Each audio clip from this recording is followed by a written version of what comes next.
ओम भास्कराय नमः। हरे कृष्ण।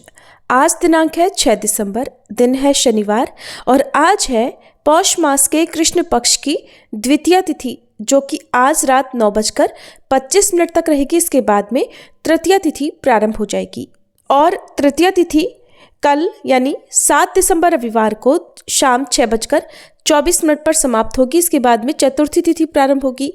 तो हर महीने के कृष्ण और शुक्ल पक्ष की चतुर्थी तिथि को विनायक चतुर्थी और संकष्टी चतुर्थी का व्रत रखा जाता है।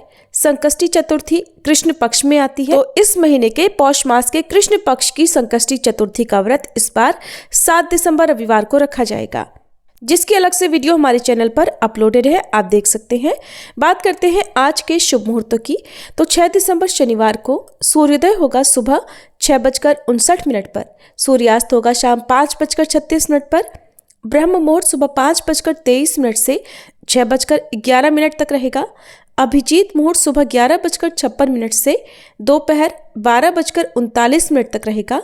राहु काल सुबह 9 बजे से 10:30 बजे तक रहेगा। शुभ योग आज रात 11:46 तक रहेगा, बाद में शुक्ल योग प्रारंभ हो जाएगा। आज आप सुनने वाले हैं पौष मास महात्म्य का दूसरा अध्याय। उससे पहले हर दिन की तरह सीता नितनेम की कहानी सुनेंगे, लेकिन हर बार हर अध्याय के अंत में आप जो सूर्य चालीसा पाठ सुनते हैं, अगर उसकी जगह पर आप श्री तुलसी चालीसा पाठ सुनना चाहते हो तो आज के ही अध्याय में कमेंट करके जरूर बता दीजिएगा, ताकि मैं अगली बार से आपको तुलसी चालीसा पाठ ही सुना सकूं। क्योंकि आप में से कुछ श्रोता हैं जिन्होंने कमेंट किया था कि वे तुलसी चालीसा पाठ ही सुनना चाहते हैं। तो आज आप ध्यान से आज की इस कथा को सुनने के बाद कमेंट जरूर कर दीजिएगा। इस कहानी को सीता माता कहती थी और प्रभु श्री राम सुना करते थे। एक दिन श्री राम भगवान को किसी काम के लिए बाहर जाना पड़ा, तो सीता माता कहने लगी कि भगवान, मेरा तो 12 वर्ष का नित्यनेम है, अब आप बाहर जाएंगे तो मैं अपनी कहानी किसे सुनाऊंगी। तब श्री राम ने कहा कि सीते, आप कुएं की पाल पर जाकर बैठ जाना और वहाँ पर जो भी औरतें पानी भरने आएंगी उन्हें अपनी कहानी सुना दिया करना। सीता माता कुएं की पाल पर जाकर बैठ गई। तभी एक स्त्री आई। उसने रेशम की जरी की साड़ी पहन रखी थी और सोने का घड़ा ले रखा था। सीता माता उसे देखकर कहने लगी, बहन, मेरा 12 वर्ष का नित्यनेम सुन लो। पर वह स्त्री बोली कि मैं तुम्हारा नित्यनेम सुनूंगी तो मुझे तो घर जाने में देर हो जाएगी और मेरी सास मुझसे झगड़ा करेगी। इसलिए उसने कहानी नहीं सुनी और अपने घर चली गई। लेकिन उसके घर जाते ही उसकी रेशम जरी की साड़ी फट गई। सोने का घड़ा मिट्टी के घड़े में बदल गया। सासू ने देखा तो पूछा, अरे बहू, ये किसका दोष अपने सिर लेकर आ गई है। बहू बोली, माँ जी, कुएं पर एक औरत बैठी थी, उसने अपनी कहानी सुनने के लिए कहा, लेकिन मैंने नहीं सुनी। शायद उसी का ये फल मुझे मिला है। बहू की बात सुनकर अगले दिन वही साड़ी और वही घड़ा लेकर सास कुएं की पाल पर गई। सास को वहीं पर सीता माता बैठी मिली, तो माता सीता ने कहा, बहन, मेरी कहानी सुन लीजिए। सासू बोली, एक बार छोड़, मैं तो 4 बार कहानी सुन लूँगी।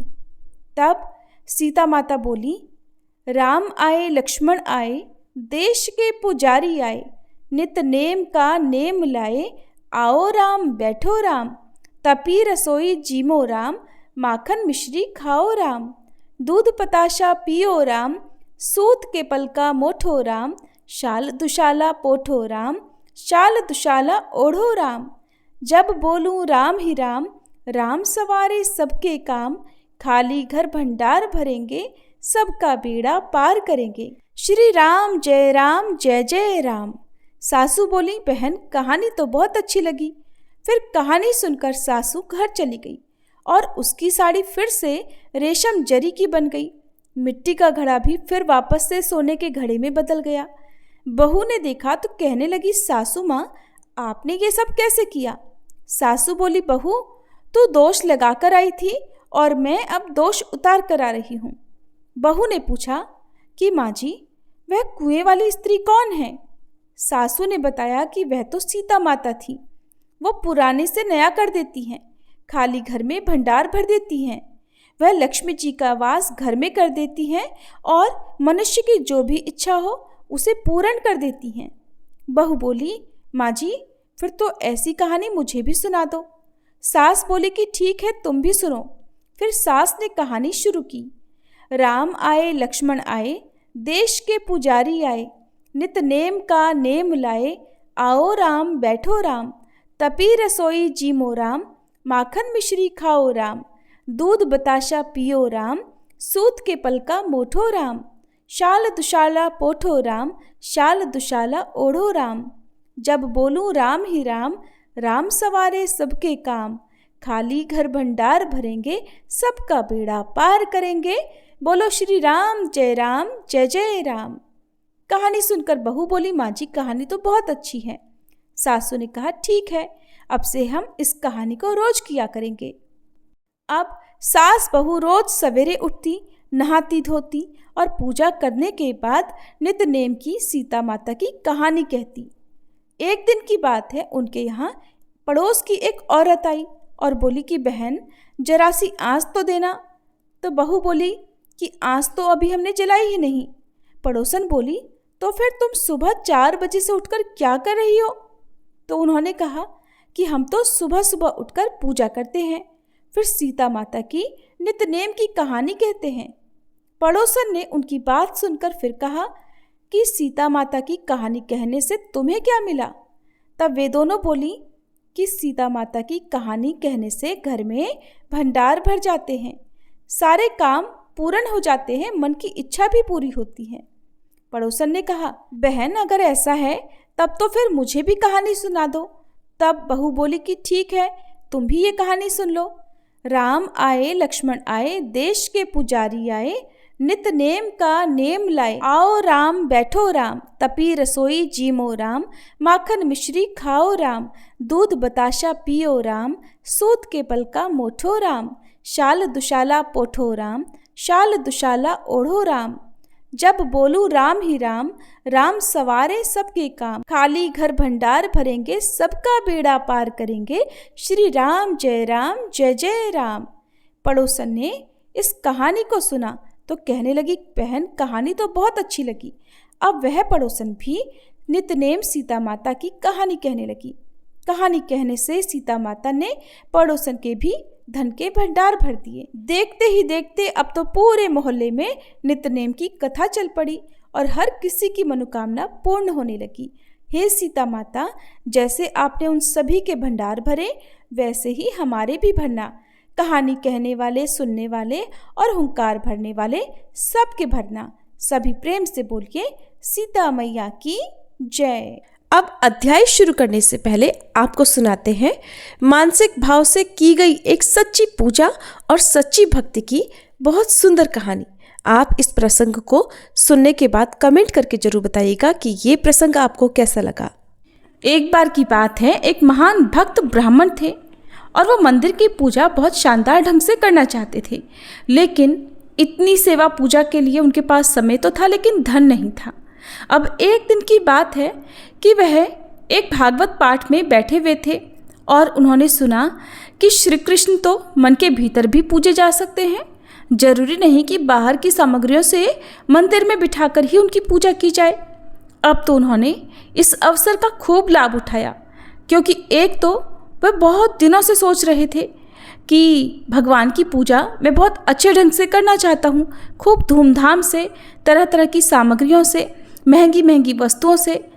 अब जब भागवत में उन्हें ये पता चला कि इन सभी सामग्रियों को मन से भी भगवान को अर्पित किया जा सकता है, तो वे बड़े प्रसन्न हुए। उनकी इस समस्या का समाधान उन्हें मिल चुका था कि मानसिक पूजा करने से उनके पास जो धन का अभाव था वो भी पूरा हो जाएगा और उनकी जो इच्छा है श्री कृष्ण की धूमधाम से सेवा पूजा की, वो भी पूरी हो जाएगी। अब वो समझ गए कि मन के भीतर मैं कान्हा की पूजा कर सकता हूँ। तो वो गोदावरी नदी में स्नान करने के बाद एक पेड़ के नीचे एक दिन बैठे हुए थे और अपने मन में देखिए वो कैसी कल्पना कर रहे हैं कि मन ही मन वो कल्पना कर रहे थे कि एक बहुत सुंदर उन्होंने सिंहासन बनाया है जिसमें खूब हीरे मोती जड़े हुए हैं और वह हीरे मोती जड़ा हुआ सिंहासन खूब दमक रहा था, चमक रहा था। अब उसी चमकते हुए बहुत सुंदर मूल्यवान सिंहासन पर उन ब्राह्मण ने मानसिक कल्पना करते हुए अपने कान्हा जी को विराजित किया और कान्हा जी को उन्होंने खूब महंगी पोशाक धारण कराई थी। एक से एक महंगे मणि माणिक के जड़े हुए गहने आदि उन्हें धारण करवाए थे।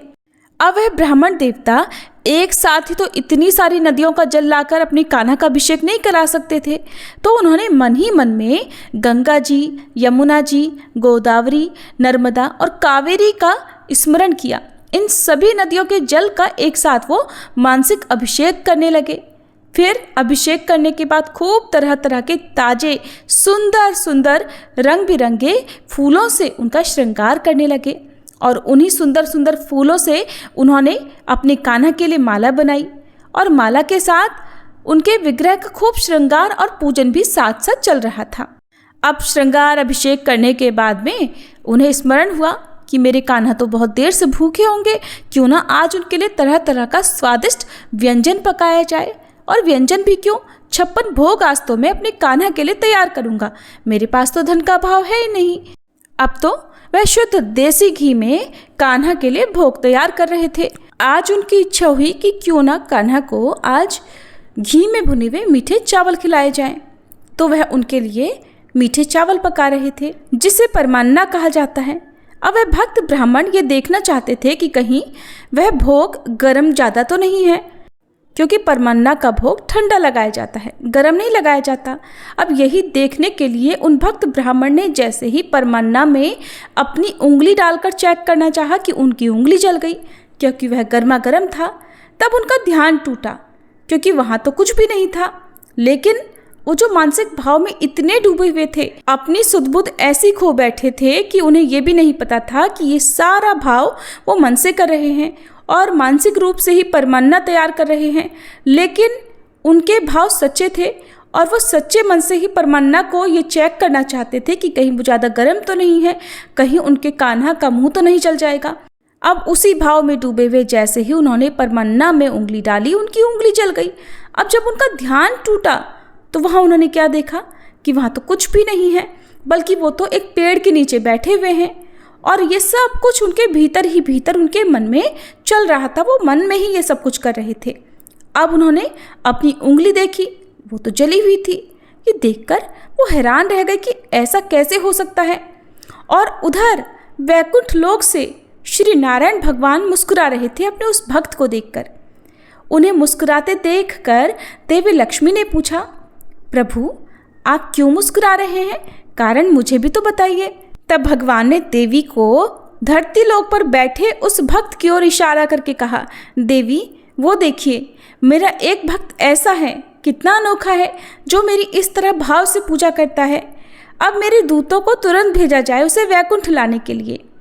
तो भक्ति योग इतना अच्छा है, मानसिक भाव इतना अच्छा है कि भले ही आपके पास भगवान की भव्य पूजा के लिए साधन ना हो और आपके पास घंटों बैठकर पूजा करने का समय भी ना हो, तब भी आप अपने मन के भीतर सच्चे भाव से सब कुछ कर सकते हैं। प्रिय श्रोताओं, अब सुनिए आज का अध्याय।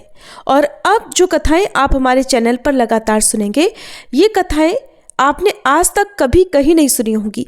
पहली बार आप हमारे चैनल पर ही इन कथाओं को सुनेंगे, तो कथाओं को आप पूरा जरूर सुनिएगा। आइए अध्याय शुरू करने से पहले हम सभी भगवान गणेश जी का स्मरण करें। ओम श्री गणेशाय नमः। हे गौरी पुत्र गणपति मयूरेश्वर, आपकी जय हो।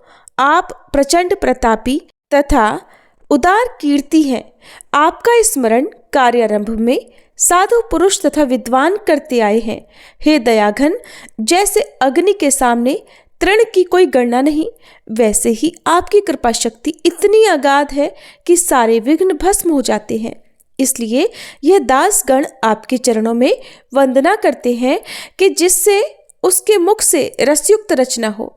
मुझ में कोई काव्य प्रतिभा नहीं है, मैं मतिमंद और अज्ञानी हूँ, किंतु आपका हृदय में वास होने पर मेरा कार्य अवश्य पूर्ण होगा।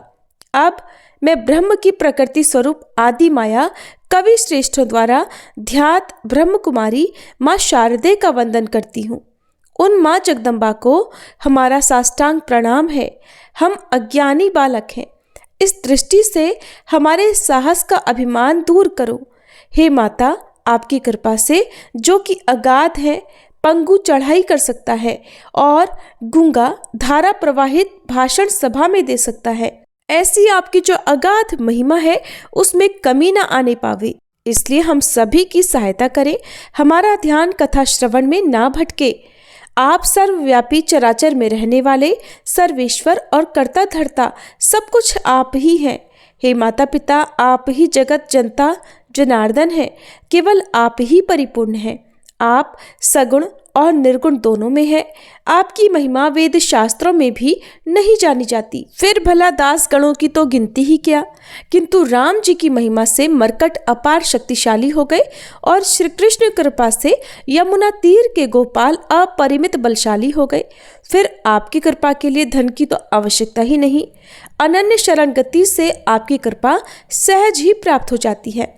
इसी विश्वास के साथ हम सब आपके द्वार पर आए हैं, आपकी कथा श्रवण करने के लिए एकत्रित हुए हैं। इस भारतवर्ष में अनेकों संत हो गए और द्वीपांतरों कल्प ऐसा सौभाग्य नहीं प्राप्त हुआ। एक बार शेगांव में देवीदास नाम के पातुरकर कुलोत्पन्न माध्यम दिन शाखा के एक सज्जन मठाधिपति थे। उनके लड़के की ऋतु शांति के निमित्त उनके घर पर भोजन का प्रयोजन था। लोगों ने भोजन के बाद में जूठी पत्तलों को बाहर फेंक दिया था। उसी जगह पर समर्थ सिद्ध योगी गजानन महाराज एक फटी पुरानी कपड़े की बनियान पहने बैठे हुए थे। अन्य कोई भी सामग्री उनके पास नहीं थी। उनके पास था तो केवल पानी पीने के लिए एक तुम्बा, और साथ ही साथ उनके पास थी एक खुद की बनाई हुई कच्ची चिलम, जो किसी कुम्हार की भट्टी में पकी हुई भी नहीं थी। उनकी अंग कांति पूर्व दिशा में उदित बाल सूर्य के समान थी। नासाग्र दृष्टियुक्त शांत मुद्रा और तपपुंज कांति से वे युक्त थे। महाराज दिगंबर अवस्था में थे, जिसे आप पर का भेद ही नहीं होता। सर्वत्र सभी प्राणियों में एक सी दृष्टि रखने वाला ही दिगंबर अवस्था में रहता है। तो महाराज पत्तलों के पास बैठकर उसमें से बचे हुए अन्न कणों को बड़े प्रेम से ग्रहण कर रहे थे। ये उनकी लीला मात्र ही थी। भात का कण दिखते ही मुख में डाल लेते।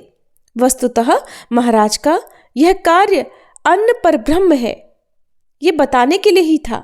इस कथा में एक बंकटलाल अग्रवाल जी हैं, जो अपने एक मित्र दामोदर पंत के साथ उसी रास्ते से जा रहे थे। उन्होंने मार्ग में ये लीला देखी तो दोनों महाराज की इस क्रिया को देखकर आश्चर्यचकित हो गए और आपस में बातें करने लगे। कहने लगे, हैं तो महाराज, और हरकतें देखिए पागलों की तरह से कर रहे हैं, क्योंकि अगर ये भूखे होते तो देवीदास के पास जाकर अन्न की याचना करते और वो भी सज्जन है, खुद ही दे देते।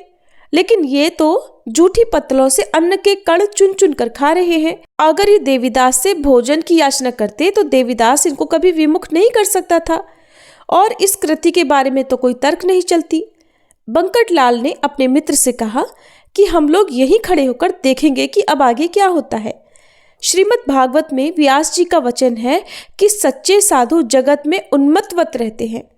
कृति से यह मूर्ति पागलों की तरह से दिखते हैं, किंतु ये प्रत्यक्ष ज्ञान योगी होते हैं। ठीक वैसे ही जैसे हीरे की पहचान एक जौहरी ही कर सकता है। रास्ते में हजारों लोग गए, किंतु किसी का भी ध्यान महाराज की तरफ आकर्षित नहीं हुआ।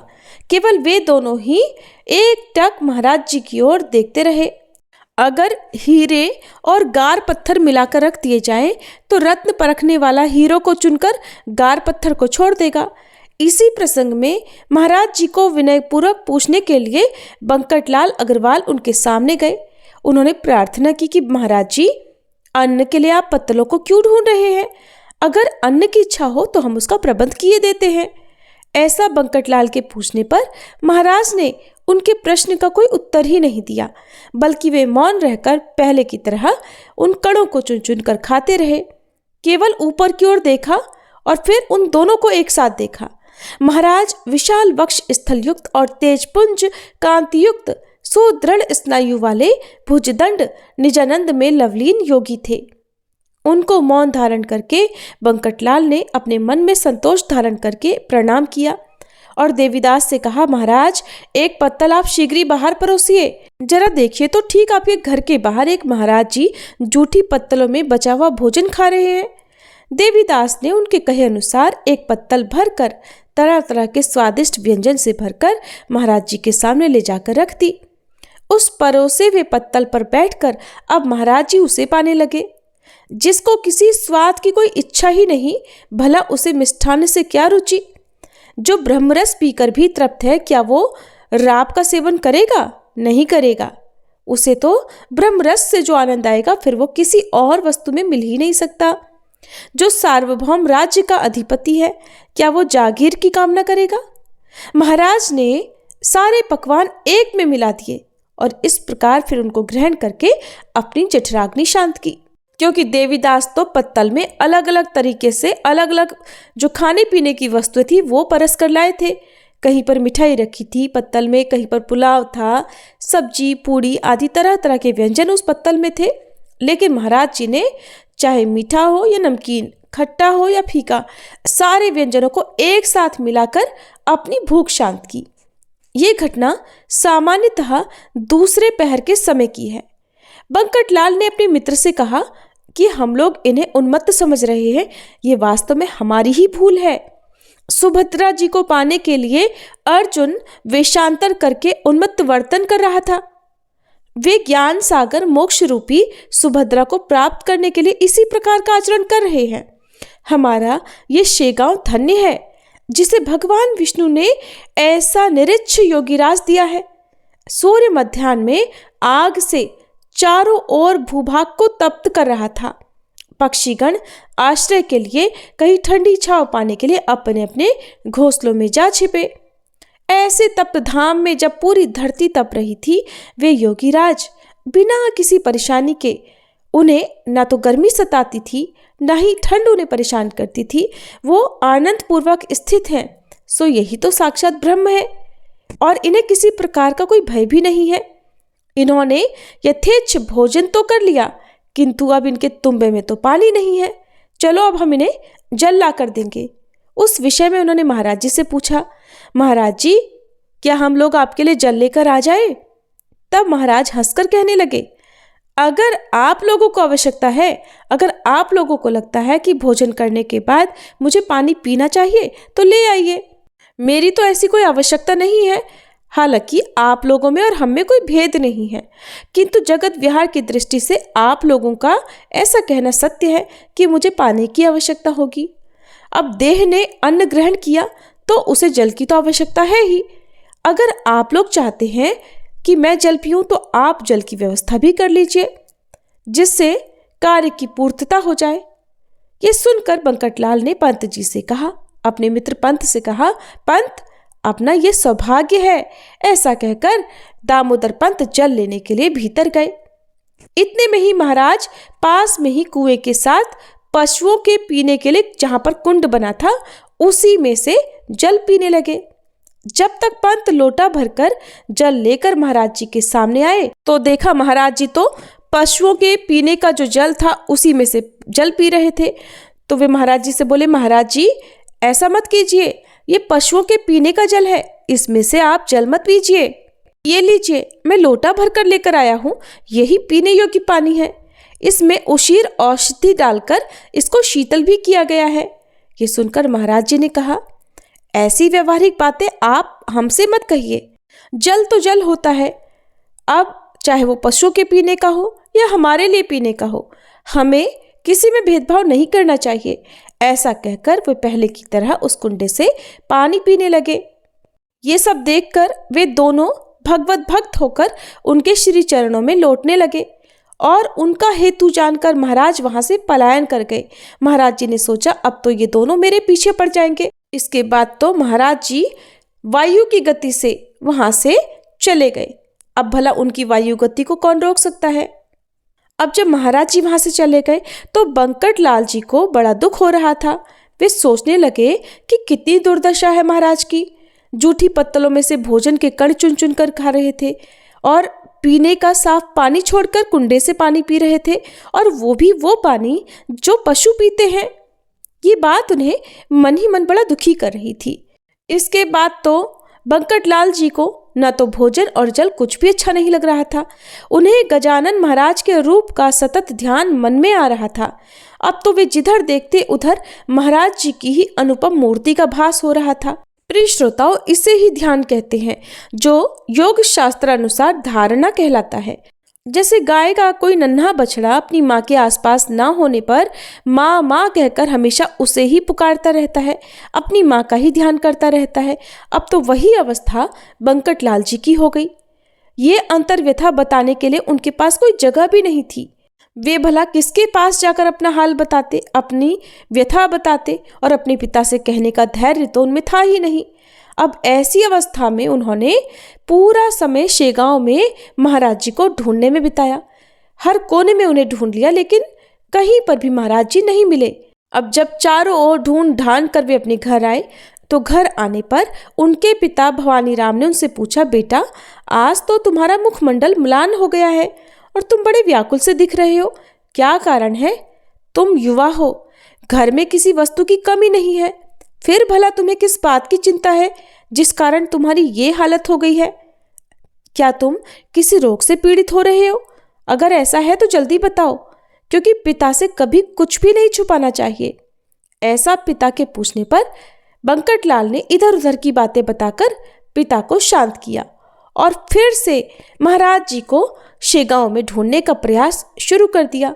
बंकटलाल के पड़ोस में एक जागीरदार रामाजी पंत देशमुख थे। बड़े ही सज्जन थे, उन्हें किसी प्रकार का कोई अभिमान नहीं था। अब बंकटलाल ने सोचा चलकर उनसे ही अपनी व्यथा कही जाए, तो उनसे सारा हाल कह सुनाया। तब उन्होंने सारी बात ध्यान से सुनने के बाद उत्तर दिया, बंकटलाल तुम्हारे कहने से तो पता लगता है कि वे कोई महापुरुष, कोई योगी हैं।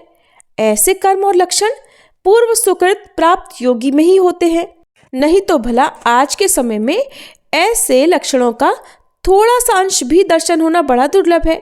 तुम्हें ऐसे पुरुष का दर्शन हुआ, ये तो तुम्हारा महाभाग्य है, तुम तो धन्य हो। अगर तुम्हें उन महाराज जी के दर्शन हो जाए तो मुझको भी दर्शन कराने के लिए लेकर चलना। ऐसी अवस्था में बंकटलाल के 4 दिन और बीत गए, किंतु महाराज जी का वृत्तांत उनके मन से तिल भर भी नहीं हटा। वे हर समय उन महाराज जी के बारे में ही सोच रहे थे। श्री गोविंद बुवा टाकलीकर नाम के उस समय एक बड़े कीर्तनकार थे, जिनके कीर्तन में साक्षात श्री भगवान विष्णु प्रसन्नचित्त होते थे। बरार में उनकी बड़ी ख्याति थी, सभी उनका बड़ा सम्मान करते थे। उनका कीर्तन शिव मंदिर में निश्चित किया गया। वे देशाटन करने के लिए शेगांव पहुंचे हुए थे और गांव के सभी लोग स्त्री पुरुष कीर्तन सुनने की इच्छा से शिव मंदिर में इकट्ठा हो गए। बंकटलाल भी उनका कीर्तन सुनने मंदिर में आ रहे थे। तभी रास्ते में उन्हें पीताम्बर नाम का एक दर्जी मिला।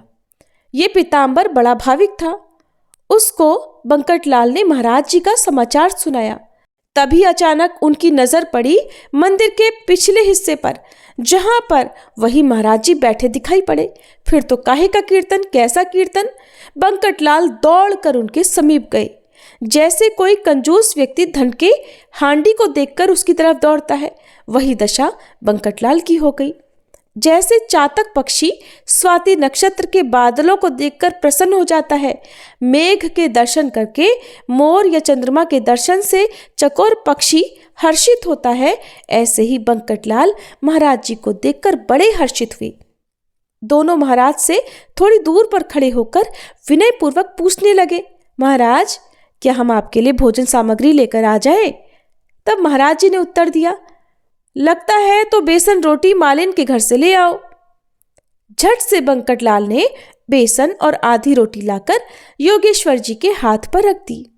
बेसन रोटी कहते समय महाराज पीताम्बर से बोले, ये तुम्बा नाली से भरकर ले आओ। ये बात सुनकर पीताम्बर दर्जी ने उत्तर दिया, महाराज तुम्बा नाली में डूब सके और उसमें पानी भर सके, इतना पानी तो नाली में है नहीं।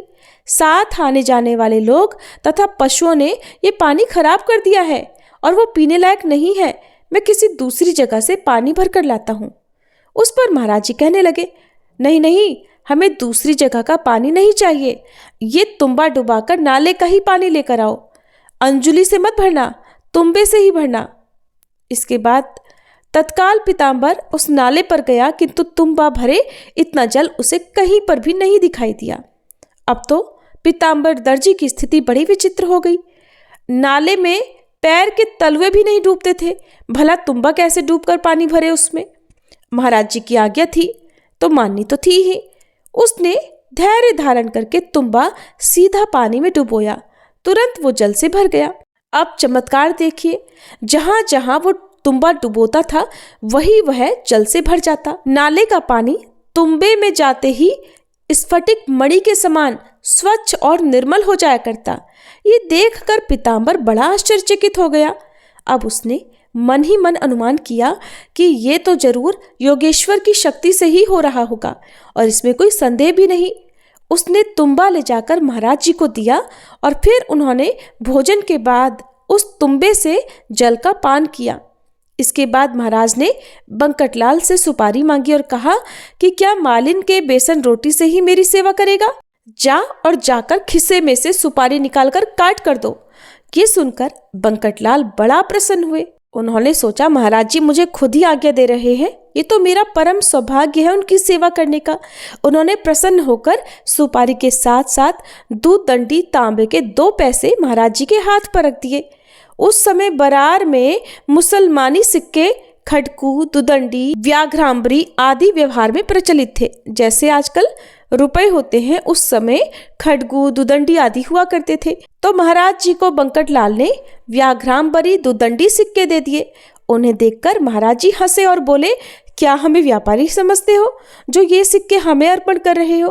अरे ये सिक्के तो तुम्हारे व्यवहार के हैं, इनसे तो तुम ही अपना व्यापार चलाओ, हमें इनसे कोई मतलब नहीं है। हम तो भक्ति भाव के सिक्के चाहते हैं।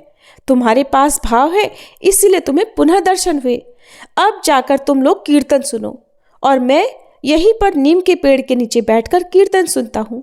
तब महाराज जी के आदेश से वे दोनों बड़े प्रसन्न मन से कीर्तन में आए।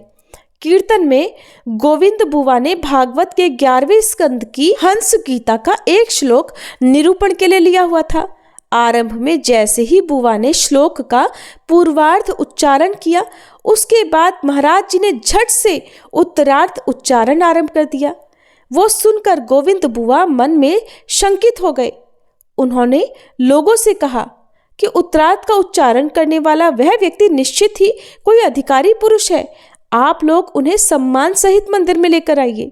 इतना सुनते ही झट से बंकटलाल और पीताम्बर दर्जी आदि बहुत सारे लोग उन्हें लाने के लिए गए। बहुत प्रार्थना की, कितनी भी प्रार्थना कर ली, लेकिन वो तो अपनी जगह से हिले तक नहीं। स्वयं गोविंद बुवा दाखली कर हाथ जोड़कर महाराज जी से प्रार्थना करने लगे कि महाराज जी एक बार तो बस आप कीर्तन करने के लिए मंदिर में पधारिए। आप तो साक्षात शिव जी हैं, आपके बिना तो ये मंदिर शून्य है और आपका इस तरह बाहर बैठना बिल्कुल ठीक नहीं है। मेरा पूर्व जन्म का सुकृत उदित हुआ, यही कारण है कि आपके चरण कमलों का मुझे दर्शन हुआ। आज मुझे कीर्तन का फल प्राप्त हो गया है। गुरुदेव आप अब देर मत कीजिए, शीघ्र ही मंदिर में मेरे साथ चलिए। तब महाराज जी ने कहा, अरे गोविंद, अपने प्रतिपादन और आचरण में एक वाक्यता रखो।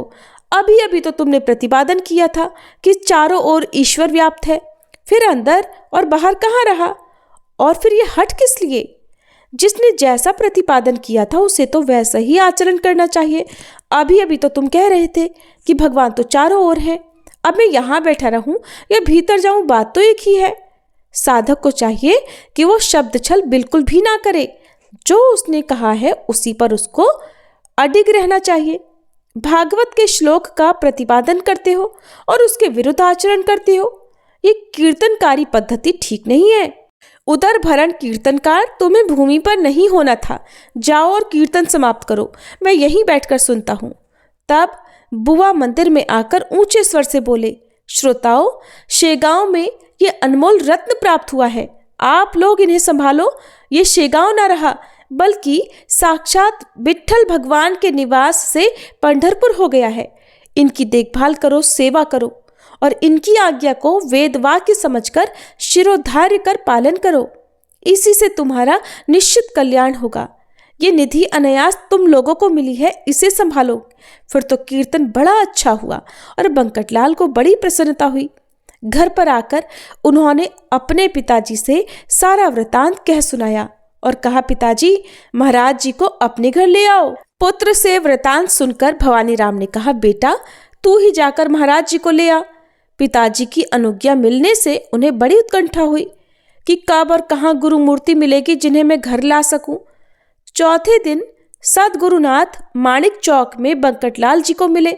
उस समय सूर्यास्त हो रहा था। इधर सूर्यास्त हुआ और उधर ज्ञान सूर्य का उदय हुआ। माणिक चौक रूपी पश्चिम में बंकटलाल के भाग्य से ग्वाल गोपाल गौवे लेकर गांव में आने लगे। गौवे श्री समर्थक के पास जमा होने लगी। मानो उनको ऐसा लगा कि साक्षात नंद कुमार श्री कृष्ण ही वहां आ गए हैं। उसी तरह वृक्षों पर पक्षीगण मधुर किलबिल करने लगे। दुकानदार लोग दिया बत्ती की तैयारी कर रहे थे। ऐसे समय बंकटलाल जी महाराज जी को लेकर अपने घर पहुंचे। मूर्ति देखकर उनके पिता को अत्यानंद हुआ। उन्होंने महाराज जी को साष्टांग प्रणाम किया और पीढ़े पर बिठाया और हाथ जोड़कर प्रार्थना की, महाराज आप साक्षात पार्वती पति शंकर जी ही हैं जो प्रदोष काल में यहाँ पधारे, अतः आप आज मेरे यहाँ भोजन कीजिए। मैंने स्कंद पुराण में कथा सुनी है कि जिसे प्रदोष काल में शिव जी का पूजन करने का अवसर प्राप्त होता है वह बड़ा भाग्यशाली होता है। ऐसा कहकर तत्काल एक बिल्वपत्र लाकर महाराज जी के सिर पर बड़े प्रेम और भक्ति भाव से रख दिया। फिर मन में विचार करने लगे कि महाराज जी को भोजन के लिए तो कह दिया, किंतु रसोई की तो अभी कोई सिद्धता ही नहीं हुई, और रसोई जब तक बनेगी तब तक महाराज जी रुकेंगे कि नहीं, ये भी शंका है। प्रदोष काल में अगर भगवान शिव बिना भोजन किए लौट जाते हैं बहुत अनर्थ होता है। इधर महाराज जी को आया जानकर बड़ा भारी जन समुदाय जमा होने लगा। महाराज जी को देखने और दर्शन पाने के लिए लोग इकट्ठा होने लगे। बड़े धर्म संकट की बात है। अंत में निर्णय लिया गया कि दोपहर में पूरी बनाई हुई है, वो बासी नहीं समझी जाती। दूसरी पूरी पक्की रसोई है, उसमें दोष भी नहीं होता। ऐसा विचार करके थाली में दोपहर की बनी हुई पूरियां रखकर महाराज जी के सामने रख दी। मेरा भाव शुद्ध है और निष्कपट भाव से तो भगवान शंकर प्रसन्न होते ही हैं। पूरियों के साथ बादाम, खारीक, केला, मौसमी और मूलक साथ में परोस दिए। महाराज जी के ललाट पर बुक्का लगाया। अब गले में उनके पुष्पमाला भी अर्पण कर दी। महाराज जी प्रसन्न होकर सब कुछ पाने लगे। बड़े आनंद से सभी पदार्थों का सेवन किया। जो जो पदार्थ थाल में परोसा जाता महाराज शीघ्रता से उसको ग्रहण करते जाते। इस तरह साधारण तीसरे पहर अन्न का ग्रहण महाराज जी ने किया और रात को फिर वहीं आराम भी किया। दूसरे दिन बंकटलाल ने महाराज जी को प्रातः मंगल स्नान कराया। 100 घड़े जल के सिद्ध करके महाराज जी को स्नान कराने लगे, जिसमें स्त्रियां भी थी। कोई महाराज जी को शीकाकाई लगाने लगी, कोई साबुन शरीर पर लगाने लगे, कोई बड़े प्रेम से महाराज के चरण कमल को पकड़कर धोने लगे। कोई दनक लगा रहा है, कोई हीना अत्तर रगड़ रहा है, कोई चमेली का तेल लगा रहा है। इस प्रकार अनेक प्रकार के अंग रागों से महाराज जी को मंगल स्नान कराकर पीतांबर पहनाकर बड़े सम्मान के साथ आसन पर बिठाया गया। बंकटलाल के यहाँ ईश्वर कृपा से संपन्नता थी, किसी प्रकार की कोई कमी नहीं थी। इसके बाद योगी राज को आसन पर बिठाकर मस्तक पर केसर तिलक लगाया, अनेक पुष्पहार गले में डाले। कुछ लोग महाराज के मस्तक पर तुलसी मंजरी चढ़ाने लगे। महाराज को अनेक प्रकार के नैवेद्य अर्पण किए। इस तरह बंकटलाल का भाग्य उदित हुआ। उस दिन बंकटलाल का घर मानो साक्षात द्वारका नगरी हो गया हो, किंतु वह दिन शिव जी का सोमवार था। सभी लोगों ने अपने मनोरथ पूर्ण किए। केवल बंकटलाल के बंधु इच्छाराम जी शेष रह गए। वे बंकटलाल के चचेरे भाई थे और वे भगवान शंकर के बड़े भक्त थे। ये बड़े भाविक थे। प्रातःकाल उत्सव देखकर इनके मन में भाव आया कि आज तो सोमवार है, साक्षात भगवान शंकर ही यहाँ घर पर उपस्थित हुए हैं, सो अस्त के समय प्रदोष काल में महाराज जी की यथासांग पूजा करके ही पारण करना चाहिए। अस्त का समय हो गया। सूर्य भगवान अस्ताचल को चले गए। इधर इच्छाराम ने स्नान किया। प्रदोष का समय देखकर पूजन की सामग्री लेकर बड़े प्रेम से महाराज की सेवा की और हाथ जोड़कर विनती की, महाराज दोपहर में आपका भोजन हो गया है, किंतु सायं आप थोड़ा तो ग्रहण कीजिए, क्योंकि मेरा आज उपवास है और जब तक आप कुछ ग्रहण नहीं करेंगे मैं भी प्रसाद नहीं पा सकता। आपने सभी भक्तों का मनोरथ पूर्ण किया है, मैं ही एक भाग्यहीन बचा हुआ हूँ, सो अब मेरी भी मनोकामना पूर्ण कीजिए। सब लोग कौतूहल पूर्वक देखने लगे कि देखे अब महाराज जी क्या करते हैं। ऐसे में ही इच्छाराम एक थाल परोसकर ले आए, जिसमें बासमती का भात और तरह तरह के पकवान थे। जलेबी, राघवदास, मोतीचूर, गुजिया, अनारसे, घेवर आदि मिष्ठान रखे थे, जिनका वर्णन ही नहीं किया जा सकता। इस तरह तरह तरह के पकवान उस थाल में रखे थे। अनेक प्रकार के अवलेह, अचार और दही पास में रखा था। परिपूर्ण तरह तरह के व्यंजनों से भरी हुई थाल को देखकर महाराज अपने आप से बोले, भोजन चाहिए, भोजन चाहिए, ऐसा रात दिन भोगते हो, लो अब खाओ। अरे अघोरी, अब इसका अपमान न करो, तुम्हारा अघोरी कृत देखने के लिए ही तो ये सब लोग यहाँ जमे हुए हैं। ऐसा निश्चय कर महाराज जी ने देखते ही देखते वो सारा थाल खाकर समाप्त कर दिया, यहाँ तक कि नमक और नींबू तक थाली में नहीं छोड़ा। महाराज जी की इस लीला का दूसरा उद्देश्य ये था कि भोजन के लिए आवश्यकता से अधिक आग्रह कभी नहीं करना चाहिए। उसका परिणाम भी महाराज लोगों को बताना चाहते थे। भोजनोपरांत जब भरपेट खा लिया तो उसके बाद महाराज जी को हड्डाकर उल्टी हो गई, जिसे सारा अन्न बाहर आ गया। और इस प्रकार की घटना एक बार श्री समर्थ रामदास जी के जीवन में घटी थी। वह घटना क्या थी प्रिय श्रोताओं, आप कल के अध्याय में सुनिएगा। आज का ये अध्याय, ये कथा आपको कैसी लगी बताना मत भूलिएगा। श्री रवि हरत हो घोरतम अगणित किरण पसारी, वंदन करूं तब चरणन में अर्घ देऊं जलधारी। सकल सृष्टि के स्वामी हो सचराचर के नाथ, निस्दिन होत तुमसे ही होवत संध्या प्रभात। जय भगवान सूरतमहारी, जय खगेश दिन कर शुभकारी। तुम हो सृष्टि के नेत्र स्वरूपा, त्रिगुणधारी त्रैवेद स्वरूपा। तुम ही करता पालक संहारक, भुवन चतुर्दश के संचालक। सुंदर बदन चतुर्भुजधारी, रश्मि रथी तुम गगन विहारी। चक्र शंख अरु श्वेत कमलधर, वर मुद्रा सोहत चोटे कर।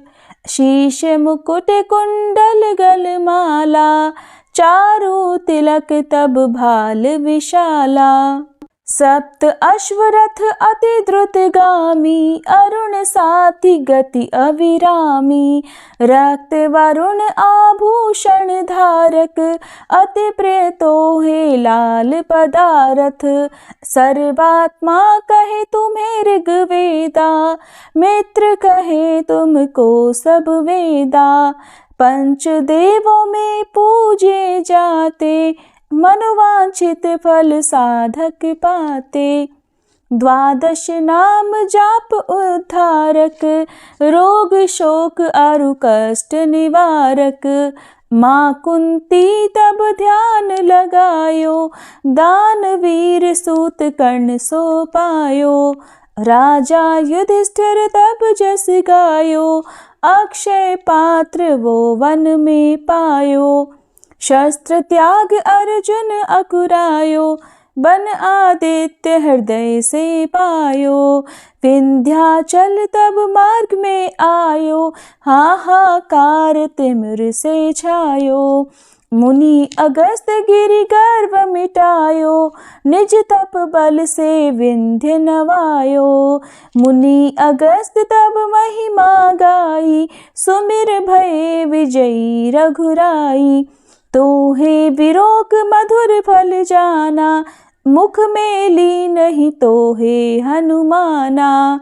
तब नंदन शनिदेव कहावे, पवन के सूत शनि तीर मिटावे। यज्ञ व्रत स्तुति तुम्हारी कीन्ही, भेंट शुक्ल यजुर्वेद की दीन्ही। सूर्यमुखी खरितर तब रूपा, कृष्ण सुदर्शन भानु स्वरूपा।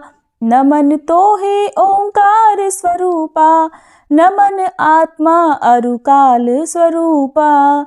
दिग दिगंत तब तेज प्रकाशे, उज्ज्वल रूप तुम्ही आकाशे। दश दिगपाल करत तब सुमिरन, अंजलि नित्य करत हैं अर्पण। त्रिविध ताप हरता तुम भगवन, ज्ञान ज्योति करता तुम भगवन। सफल बनावे तब आराधन, गायत्री जप सरल है साधन। संध्या त्रिकाल करत जो कोई, पावे कृपा सदा तब वोही। चित शांति सूर्यास्तक देव, व्याधि अपाधि सब हर लेवे। अष्टदल कमल यंत्र शुभकारी, पूजा उपासना तब सुखकारी। माघ मास शुद्ध सप्तमी पावन, आरंभ हो तब शुभ व्रत पालन। भानु सप्तमी मंगलकारी, भक्ति दायनी दोषणहारी। रविवासर जो तुमको ध्यावे, पुत्रादिक सुख वैभव पावे।